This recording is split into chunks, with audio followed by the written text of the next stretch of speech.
ন্যাড়া তালতলায় একবারই যায়। প্রবাদটি ভুল বলে ফেললাম না?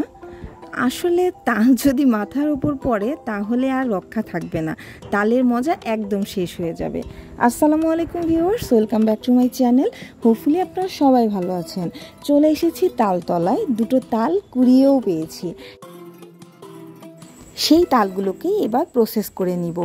তালের ভেতর থেকে আমি তালের পাল্পগুলোকে বা তালের রসগুলোকে খুব ভালোভাবে বের করে নিচ্ছি। এবার তালটিকে আমি জাল করে নিব। এজন্য তালের পাল্পটি আমি একটি কড়াইয়ে নিয়ে নিয়েছি।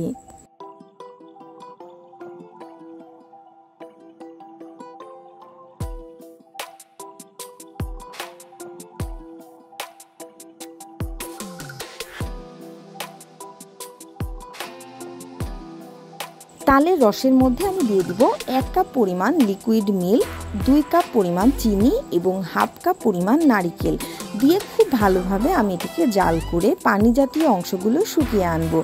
এভাবেই কিন্তু তৈরি হয়ে যাবে মজাদার তালের জাল দেওয়া একটা রেসিপি। চিনি গলে প্রথমে কিন্তু এভাবে তরল হয়ে আসবে। কিছুক্ষণ মিডিয়াম আঁচে জাল করে নিলে কিন্তু ঘনত্ব অনেকটাই কমে এভাবে একটি মিশ্রণ তৈরি হয়ে যাবে।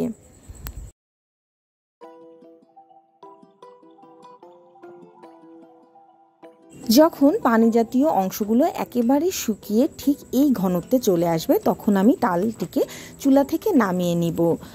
মজার এই তাল জ্বালানোটি আপনারা তাল পিঠা, তালের বড়া, তালের রুটি, তালের তৈরি সব রকম জিনিস তৈরিতে ব্যবহার করতে পারেন। জেলি হিসেবেও খেতে পারেন।